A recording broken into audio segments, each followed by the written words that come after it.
ਅੱਜ ਆਪਾਂ ਪੜ੍ਹਨ ਜਾ ਰਹੇ ਹਾਂ ਕਵਿਤਾ ਵਿਸਾਖੀ ਦਾ ਮੇਲਾ, ਜੋ ਕਿ ਧਨੀ ਰਾਮ ਚਾਤ੍ਰਿਕ ਦੁਆਰਾ ਲਿਖੀ ਗਈ ਹੈ। ਇਸ ਕਵਿਤਾ ਵਿੱਚ ਕਵੀ ਨੇ ਵਿਸਾਖੀ ਦੇ ਮੇਲੇ ਦੀਆਂ ਰੌਣਕਾਂ ਦਾ ਵਰਣਨ ਕੀਤਾ ਹੈ। ਇਹ ਮੇਲਾ ਜਿਹੜਾ ਹੈ ਫਸਲਾਂ ਦੇ ਪੱਕਣ ਦੀ ਖੁਸ਼ੀ ਵਿੱਚ ਮਨਾਇਆ ਜਾਂਦਾ ਹੈ ਤੇ ਭਵਿੱਖ ਵਿੱਚ ਵੀ ਖੁਸ਼ੀਆਂ ਦਾ ਸੁਨੇਹਾ ਲੈ ਕੇ ਆਉਂਦਾ ਹੈ।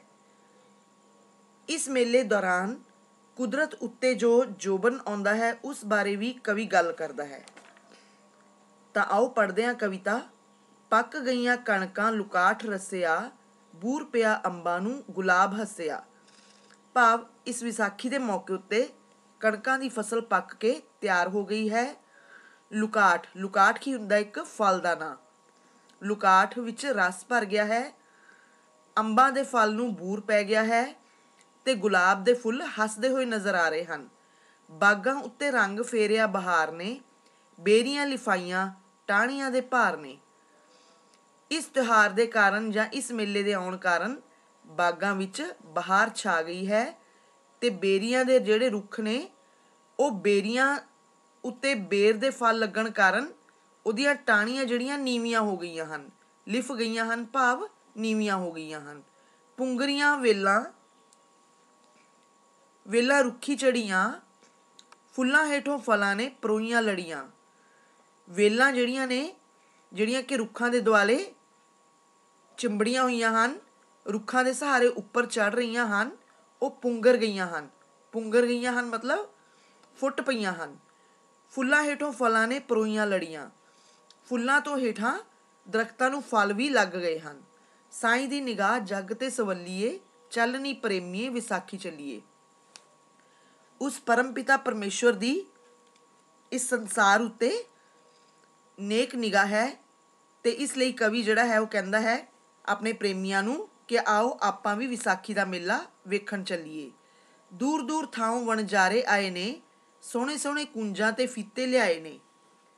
ਵਣਜਾਰੇ ਭਾਵ ਵਸਤੂਆਂ ਵੇਚਣ ਵਾਲੇ, ਸੌਦਾਗਰ, ਵਪਾਰੀ। ਕਹਿੰਦੇ ਇਸ ਮੇਲੇ ਵਿੱਚ ਦੂਰ ਦੂਰ ਤੋਂ ਵਣਜਾਰੇ ਆਪਣੀਆਂ ਵਸਤਾਂ ਵੇਚਣ ਲਈ ਆਏ ਹੋਏ ਨੇ। ਉਹ ਆਪਣੇ ਨਾਲ ਸੋਹਣੇ ਸੋਹਣੇ ਲੈਸਾਂ ਤੇ ਫੀਤੇ ਲੈ ਕੇ ਆਏ ਹਨ, ਜਿਹੜੇ ਕਿ ਦੁਪੱਟਿਆਂ ਦੀ ਕਿਨਾਰੀਆਂ ਉੱਤੇ ਲੱਗਦੀਆਂ ਹਨ। ਗਜਰਿਆਂ ਤੇ ਵੰਗਾਂ ਦਾ ਨਾ ਅੰਤ ਕੋਈ ਏ, ਮੰਡੀ ਝੂਠੇ ਗਹਿਣਿਆਂ ਦੀ ਲੱਗੀ ਹੋਈ ਏ।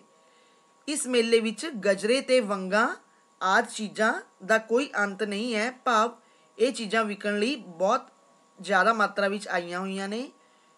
ਤੇ ਮੰਡੀ ਝੂਠੇ ਗਹਿਣਿਆਂ ਦੀ, ਭਾਵ ਜਿਹੜੇ ਨਕਲੀ ਗਹਿਣੇ ਨੇ, ਬਣਾਉਟੀ ਗਹਿਣੇ ਨੇ, ਉਹਨਾਂ ਦਾ ਬਾਜ਼ਾਰ ਲੱਗਿਆ ਹੋਇਆ ਹੈ। ਹੱਟੀਆਂ ਹਜ਼ਾਰਾਂ ਹਲਵਾਈਆਂ ਲਾਈਆਂ ਨੇ, ਸੈਂਕੜੇ ਸੁਗਾਤਾਂ ਨਾਲੇ ਹੋਰ ਆਈਆਂ ਨੇ। ਇਸ ਮੇਲੇ ਵਿੱਚ ਹਲਵਾਈਆਂ ਨੇ ਹੱਟੀਆਂ ਲਾਈਆਂ ਹੋਈਆਂ ਨੇ, ਦੁਕਾਨਾਂ ਸਜਾਈਆਂ ਹੋਈਆਂ ਨੇ ਤੇ ਹੋਰ ਵੀ ਕਿੰਨੀਆਂ ਹੀ ਚੀਜ਼ਾਂ ਵਿਕਣ ਲਈ ਇਸ ਮੇਲੇ ਵਿੱਚ ਆਈਆਂ ਨੇ। ਹੱਟੀ ਹੱਟੀ ਸ਼ੌਂਕੀਆਂ ਦੀ ਭੀੜ ਖੱਲੀਏ, ਚੱਲਣੀ ਪ੍ਰੇਮੀਏ ਵਿਸਾਖੀ ਚੱਲੀਏ। ਸ਼ੌਂਕੀ ਕਿਹਾ ਗਿਆ ਜਿਨ੍ਹਾਂ ਨੂੰ ਮੇਲਾ ਵੇਖਣ ਦਾ ਚਾਅ ਹੈ। ਕਹਿੰਦੇ ਹਰੇਕ ਦੁਕਾਨ ਉੱਤੇ ਮੇਲਾ ਵੇਖਣ ਤੇ ਚੀਜ਼ਾਂ ਖਰੀਦਣ ਵਾਲੇ ਸ਼ੌਂਕੀ ਲੋਕਾਂ ਦੀ ਭੀੜ ਲੱਗੀ ਹੋਈ ਹੈ। ਚਲੋ ਪ੍ਰੇਮੀਓ, ਆਪਾਂ ਵੀ ਵਿਸਾਖੀ ਦਾ ਮੇਲਾ ਵੇਖਣ ਚੱਲੀਏ। ਥਾਈਂ ਥਾਈਂ ਖੇਡਾਂ ਤੇ ਭੰਗੂੜੇ ਆਏ ਨੇ, ਚੋਗੀਆਂ ਮਦਾਰੀਆਂ ਤਮਾਸ਼ੇ ਲਾਏ ਨੇ। ਕਹਿੰਦੇ ਮੇਲੇ ਵਿੱਚ ਥਾਂ ਥਾਂ ਤੇ ਖੇਡਾਂ ਤੇ ਝੂਟੇ ਲੱਗੇ ਹੋਏ ਨੇ। ਜੋਗੀਆਂ ਤੇ ਮਦਾਰੀਆਂ ਨੇ ਆਪਣੇ ਆਪਣੇ ਤਮਾਸ਼ੇ ਵਿਖਾਉਣੇ ਸ਼ੁਰੂ ਕਰ ਦਿੱਤੇ ਹਨ। ਵੰਜਲੀ ਲੰਗੋਜਾ ਕਾਟੋ ਤੁੰਬਾ ਵੱਜਦੇ, ਛਿੰਝ ਵਿੱਚ ਸੂਰੇ ਪਹਿਲਵਾਨ ਗੱਜਦੇ। ਵੰਜਲੀ ਮਤਲਬ ਬੰਸਰੀ, ਲੰਗੋਜਾ ਮਤਲਬ ਅਲਗੋਜਾ, ਕਾਟੋ ਤੇ ਤੁੰਬਾ ਇਹ ਸਾਰੇ ਜਿਹੜੇ ਨੇ ਸੰਗੀਤ ਨਾਲ ਸੰਬੰਧਿਤ ਸਾਜ਼ ਨੇ।